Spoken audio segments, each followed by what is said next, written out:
بسم اللہ الرحمن الرحیم۔ السلام علیکم ورحمۃ اللہ وبرکاتہ۔ ایک نئی ویڈیو کے ساتھ حاضر ہیں۔ اگر آپ نے ہمارا چینل سبسکرائب نہیں کیا تو چینل کو سبسکرائب کر لیں تاکہ ہماری ہر نئی آنے والی ویڈیو آپ کو ملتی رہے۔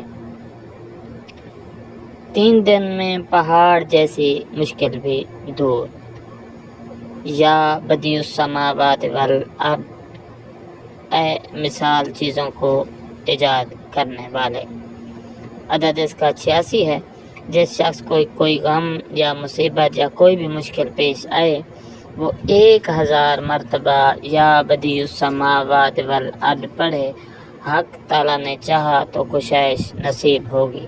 جو شخص اس اسم کو باوضو پڑھتے ہوئے سو جائے، حق تعالیٰ نے چاہا تو جس کام کا ارادہ ہو خواب نظر آ جائے گا۔ اور جو کوئی نماز عشاء کے بعد یا بدیع العجائب بالخیر یا بدیع 1200 مرتبہ پڑھے گا، 12 دن پڑھے گا، تو جس کام یا مقصد کے لیے پڑھے گا، حق تعالیٰ نے چاہا تو پورا عمل ختم ہونے سے پہلے حاصل ہو جائے گا۔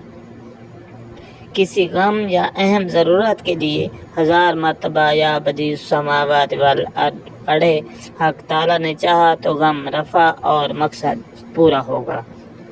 جو اس اسم کا بکثرت ورد کرے گا، اسے رب تعالیٰ کی طرف سے علم و حکمت عطا کیا جائے گا، اور حق تعالیٰ اس کی زبان سے ان علوم کو جاری فرمائے گا جن کو وہ پہلے نہ جانتا ہو۔ الباقی جل جلالہ، ہمیشہ باقی رہنے والا۔ اس کا عدد 113 ہے۔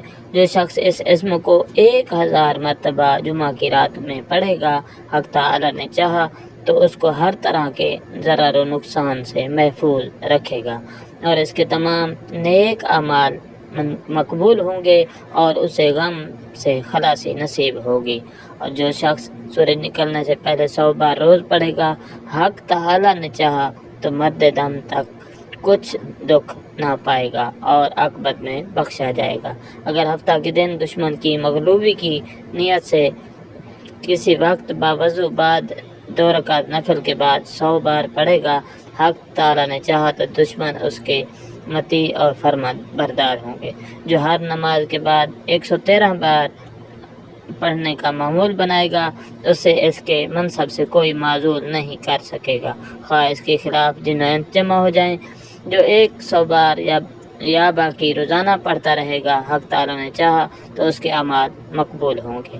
حضرت جندب رضی اللہ تعالیٰ عنہ بیان کرتے ہیں، ایک اعرابی نے کہیں سے آ کر اپنے اونٹ کو بٹھایا، پھر اسے ٹانگ سے باندھ کر حضور نبی اکرم صلی اللہ علیہ وآلہ وسلم کے پیچھے نماز پڑھنے چلا گیا۔ جب حضور نبی اکرم صلی اللہ علیہ وآلہ وسلم نماز سے فارغ ہوئے تو اس نے اپنے اونٹ کے پاس آ کر اس کی رسی کو کھولا، پھر اس پر سوار ہو کر دعا کرنے لگا، یا اللہ تو مجھ پر اور محمد صلی اللہ علیہ وآلہ وسلم پر رحم فرما، اور ہماری رحمت میں کسی اور کو شریک نہ کر۔ حضور صلی اللہ علیہ وآلہ وسلم نے یہ سن کر صحابہ سے فرمایا، تمہارا کیا خیال ہے کہ یہ زیادہ گمراہ ہے یا اس کا اونٹ؟ کیا تم نے نہیں سنا کہ اس نے کیا کہا؟ انہوں نے عرض کیا، کیوں نہیں یا رسول اللہ، ہم نے سنا ہے۔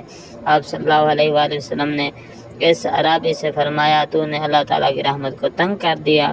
اللہ تعالیٰ کی رحمت بڑی وسیع ہے۔ اللہ تعالیٰ نے کل 100 رحمتوں کو تخلیق کیا، جن میں سے اللہ تعالیٰ نے ایک رحمت زمین پر اتاری۔